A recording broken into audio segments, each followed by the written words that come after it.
Diego, a young farmer from Masin, Iloilo, lived on the edge of the forest, where the trees whispered secrets and the air crackled with magic. His days were filled with the toil of tending to his crops and livestock, but his heart yearned for adventure beyond the confines of his simple life. Late in the afternoon, as dark clouds loomed overhead, Diego stopped his work and gathered his tools and animals to avoid the coming rain. The air was thick with the promise of a heavy storm, and the distant rumble of thunder echoed through the trees like a warning from the heavens above. Startled by the sudden sound, his calf jumped and bolted straight into the dark forest. Worried, Diego proceeded to follow and retrieve the frightened calf. With each step, Diego's heart quickened with anticipation, his mind consumed by thoughts of his lost animal and the impending storm. He followed what he thought were the tracks of the young animal, though they seemed larger and more widely spaced than he remembered. As he pressed on, guided by instinct and the dim light of his torch, Diego stumbled upon a scene that would forever alter the course of his destiny. There, nestled between two towering nara trees, lay a sight that took his breath away, a young maiden with jet-black hair and silver eyes, her white dress stained with dirt and blood. Without hesitation, Diego rushed to her side, his heart pounding with concern, his search for his lost calf all forgotten. He gathered her fragile form into his arms and carried her back to his humble hut as quickly as he can. He gently laid the half-conscious maiden in his simple bed and proceeded to tend the young woman's wounds. And while getting water from the well, Diego was greeted by a sight that filled him with wonder and disbelief.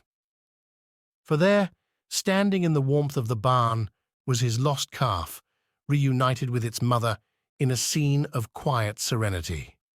He returned to where the young woman lay, with herbs, oils, bandages, and a lamp, and tended to her wounds with care and tenderness. Relieved that the wound was not as worse as he first thought, Diego went about his work swiftly, and for the first time realized how strong the wind and rain was outside. He murmured a prayer of thanks to the gods and cleaned up the materials he used. Seeing that the maiden has drifted off to sleep, Diego proceeded to the chair beside the bed and settled to watch his sleeping patient, slowly relaxing to the sound of the pouring rain outside. The next morning, Diego woke up at the break of dawn to discover the young woman already awake and sitting on the bed. He quickly said softly, "Please don't be alarmed. I mean you no harm. I found you wounded in the forest yesterday and brought you here to tend to your injury. My name is Diego, and this is my home." The maiden looked down to her shoulder and slowly moved her right hand and let her fingers touch her bandaged left shoulder.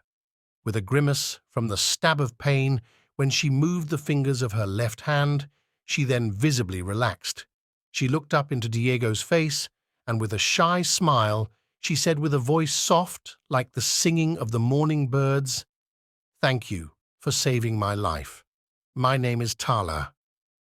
Diego was silent for a moment, and coming to his senses, he murmured an almost inaudible, "Nice to meet you," and proceeded to stand up from where he sat.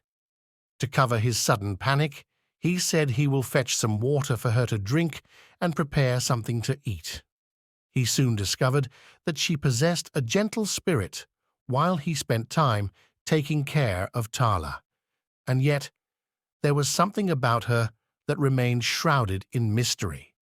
Her insistence on eating only fruits and the enigmatic glow that seemed to emanate from her silver eyes on certain nights. Despite the unanswered questions that lingered between them, Diego and Tala forged a bond that transcended words. Each evening after Diego's work in the fields was done, he would return home to find Tala waiting for him, her eyes alight with joy at his arrival.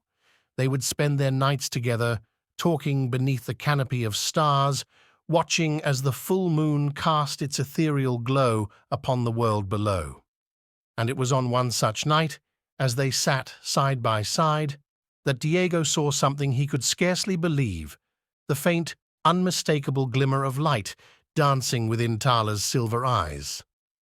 In that moment, as Tala spoke of owing Diego her life and the debt she could never repay, Diego felt a surge of emotion unlike anything he had ever known. For in Tala he had found not only a companion, but a kindred spirit whose presence filled his heart with a sense of purpose and belonging. "My time here with you, Diego, has filled me with much happiness, so much that I can never imagine myself being anywhere but here." Tala's slow, tingling voice broke the silence of the night. With tears flowing down her eyes, Tala continued, "As much as it will break my heart, before the moon wanes tonight, I must go and leave you. The story of Diego and Tala will continue in the next part. Thank you for watching. If you like this story and wish to support us produce more stories, please comment to show appreciation, like the video, and subscribe to the channel.